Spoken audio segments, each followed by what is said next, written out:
E aí, queridos? Voltei, beleza? Professor Alzitônio Maia, professor de português, né, da língua portuguesa. E eu estou agora, nesse momento, com o capítulo de número 13, de interpretação textual. Galera do primeiro ano, galera da primeira série. Professor Alzitônio, o que é a linguagem, o que é o capítulo de número 13 de interpretação textual? A linguagem do cinema. Então, neste momento, estamos com a aula 2, aula para a resolução de atividades. Atividades do meu, do seu, do nosso material, tá? Então, selecionei umas questões lindas e maravilhosas para discutirmos agora. Então, venha comigo. Vamos lá? Vamos ao sucesso? Atenção! A nossa primeira questão, aí no seu material, é de número 5 das atividades de sala. Lembrando que o capítulo é a linguagem do cinema.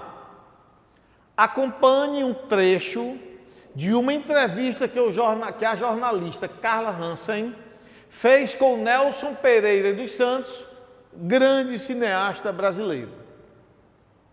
A pergunta é a seguinte, não é a minha pergunta, é a primeira fala. Gostaria que você falasse sobre as diferenças entre a linguagem literária e a linguagem cinematográfica. Então, o entrevistado, ele foi chamado para discorrer acerca das diferenças entre a linguagem literária e a linguagem do cinema, a linguagem cinematográfica. Então, e agora o entrevistado, Nelson Pereira dos Santos, cineasta brasileiro, ele vai se posicionar, tá? Então, ele diz o seguinte: os estudiosos das relações do cinema e da literatura, e isso vem há muito tempo, mostram que são duas artes narrativas.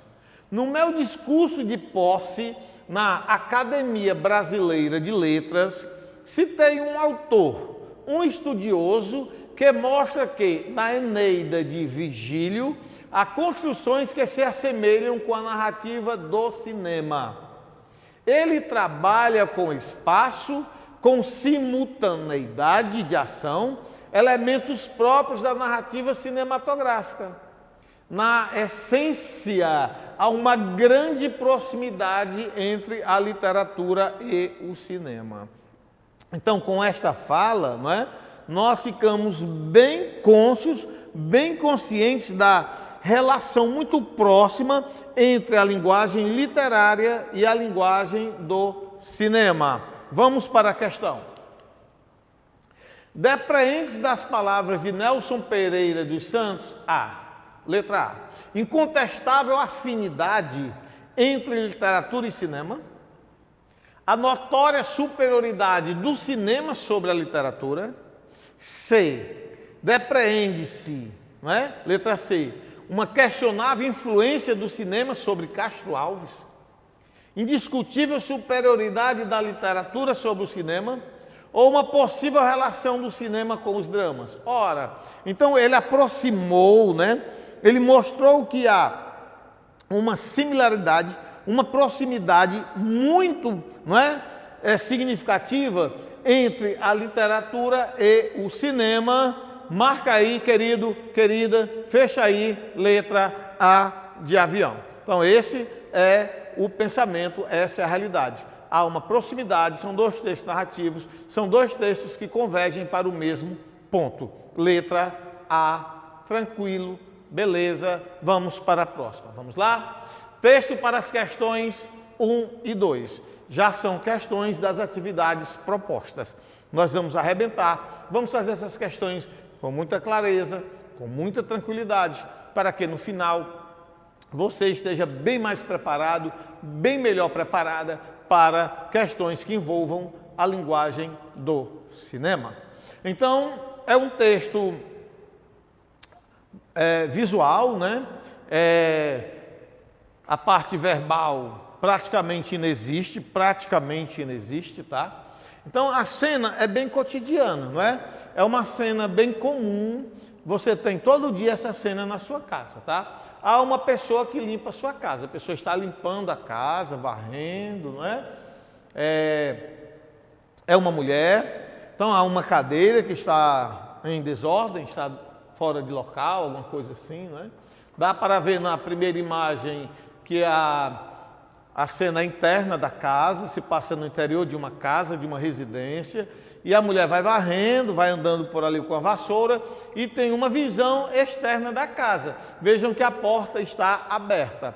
Então, na segunda sequência, na segunda sessão, né, ela olha um pouco para fora, tá? Ela vê alguma coisa e aí ela abandona a vassoura, o que estava fazendo, e ela vai até um armário, né? Ela se dirige a um armário, e nesse momento é o terceiro quadro, né? Nesse momento em que ela chega ao quadro, há uma aproximação da câmera.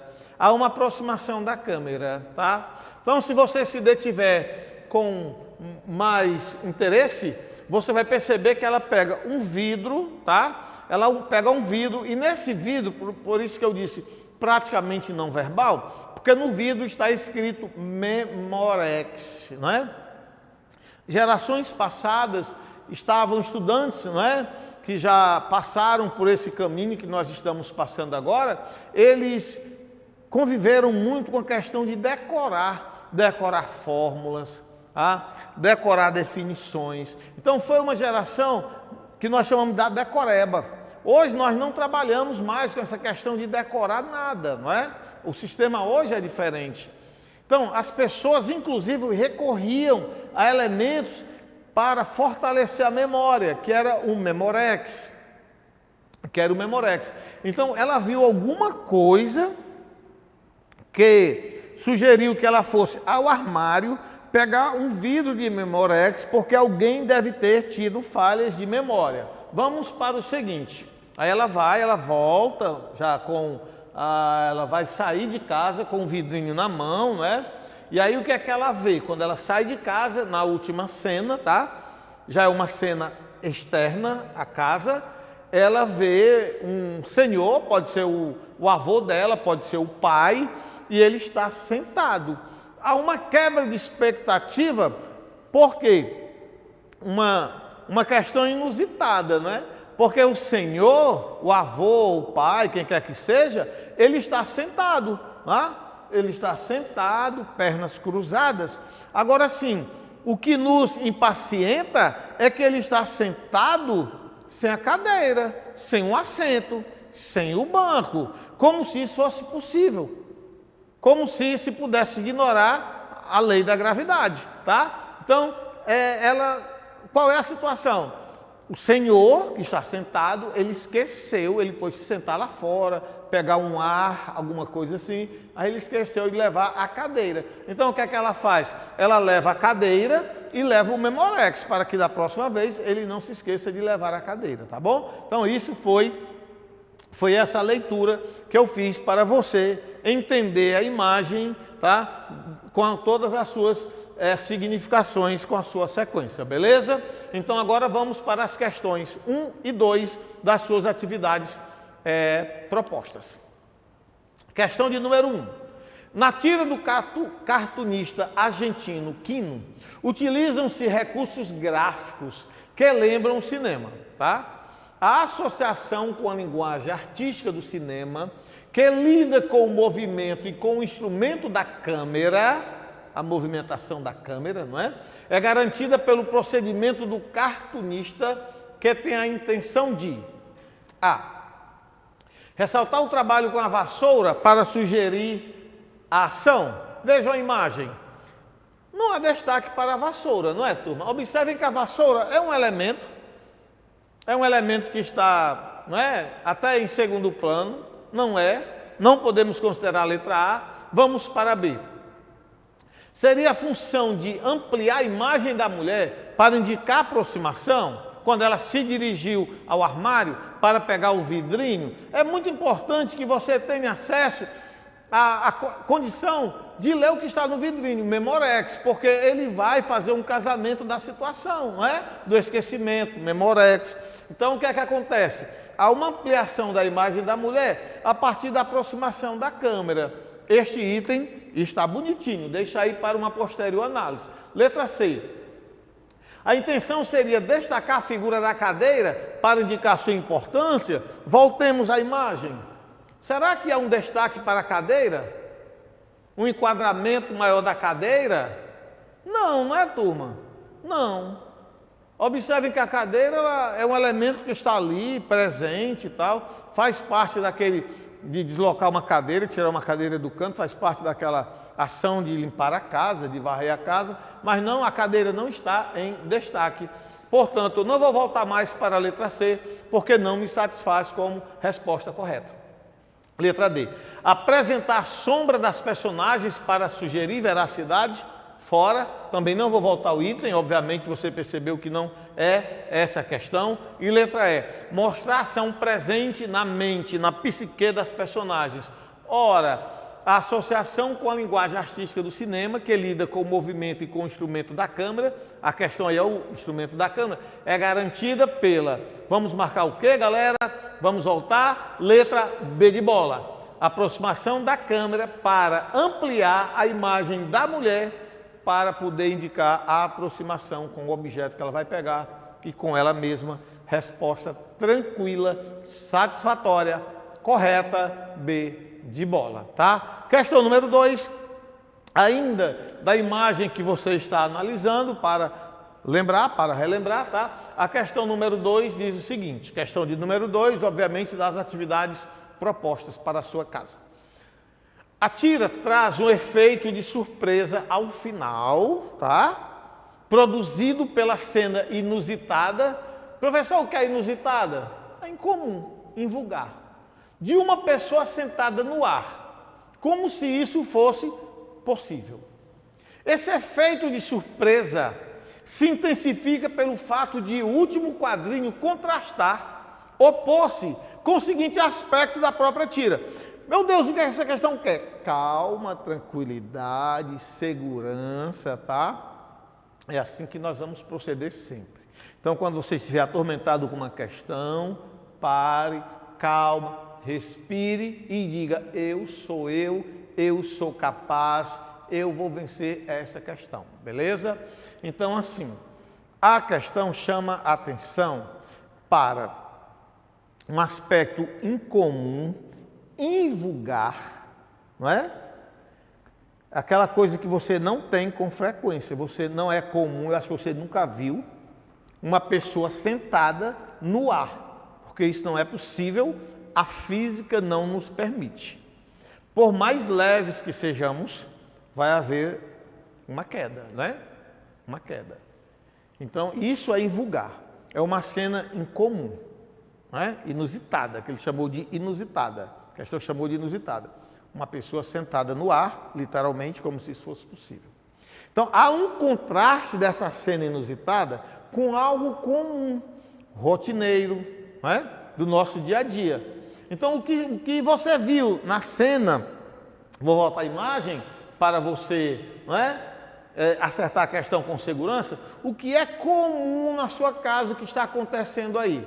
O que é comum, tá? Que vai contrastar com o incomum, com o invulgar. Então, vamos às alternativas. Letra A, seria a exposição parcial do cotidiano familiar. Letra B, sugestão gradual de atitudes imprevisíveis. Apresentação sequencial de ações rotineiras. Referência indireta à solidão das personagens. Ou a relação do ambiente externo com o ambiente interno. Ora, pessoal, calma. A questão aponta para uma cena incomum, invulgar. Beleza?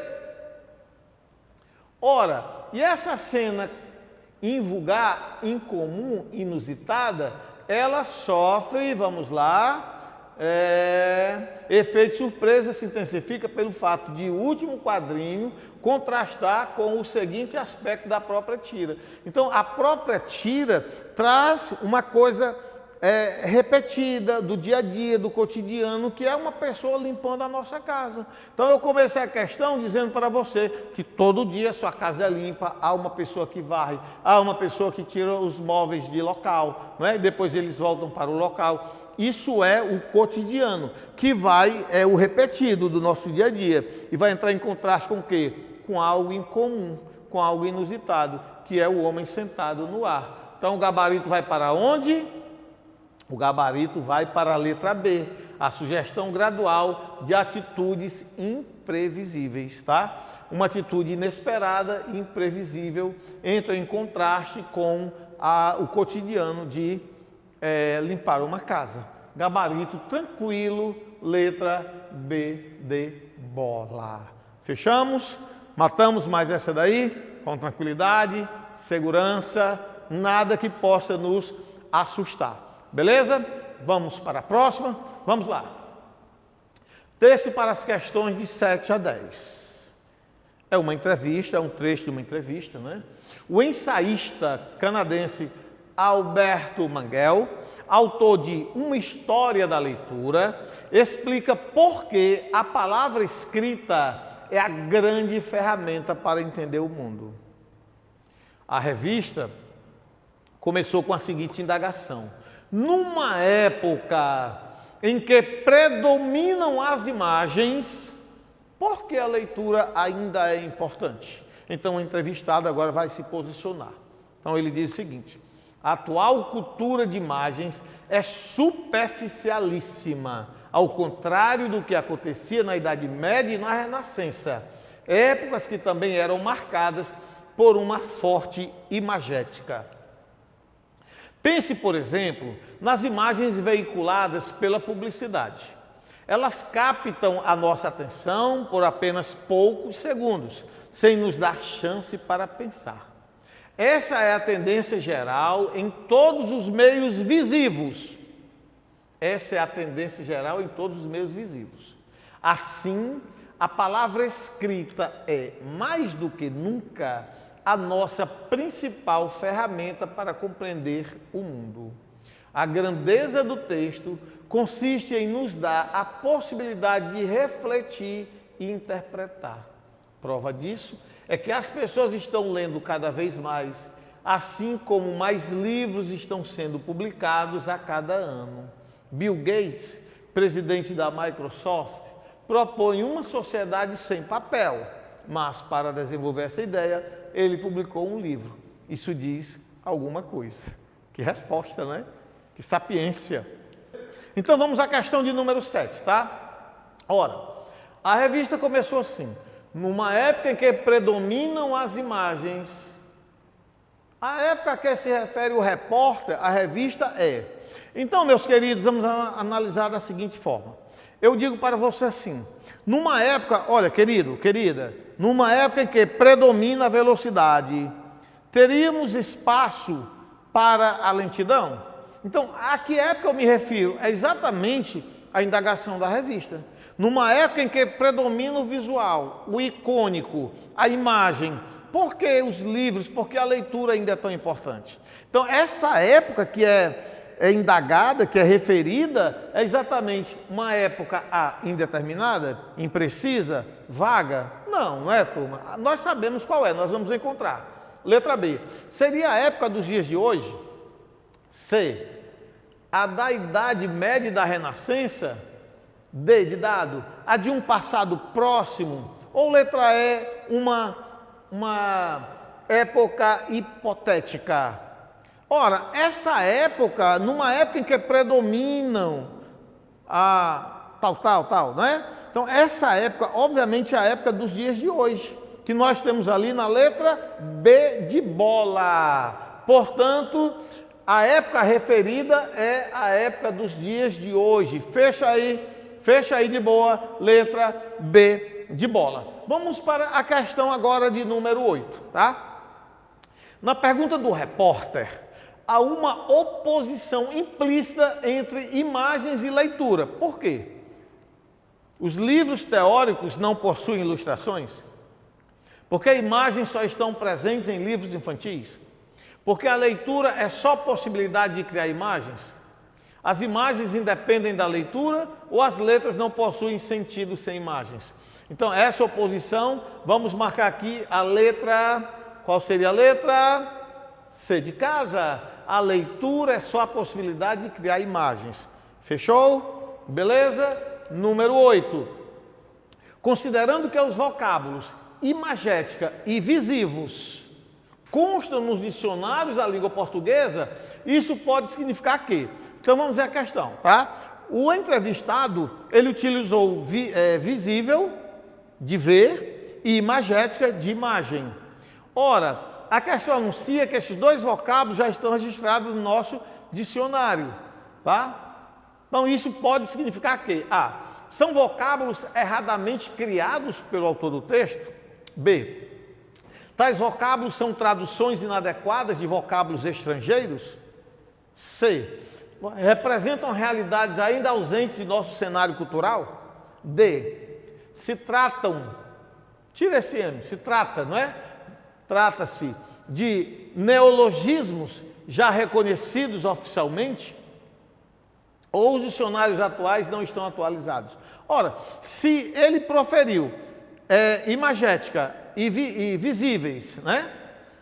E esses vocábulos já estão presentes no dicionário, é prova de que o dicionário está atualizado, tá? Que esses termos, esses estrangeirismos, esses neologismos, essas palavras novas criadas, se elas já estão no dicionário, é porque elas já passaram a ser uma existência concreta no nosso léxico. Resposta, a letra D de dado, é prova de que se trata de neologismos, palavras novas, né? Portanto, neologismos já reconhecidos oficialmente. Por que reconhecidos oficialmente? Porque já figuram no dicionário. Beleza? Vamos para a próxima.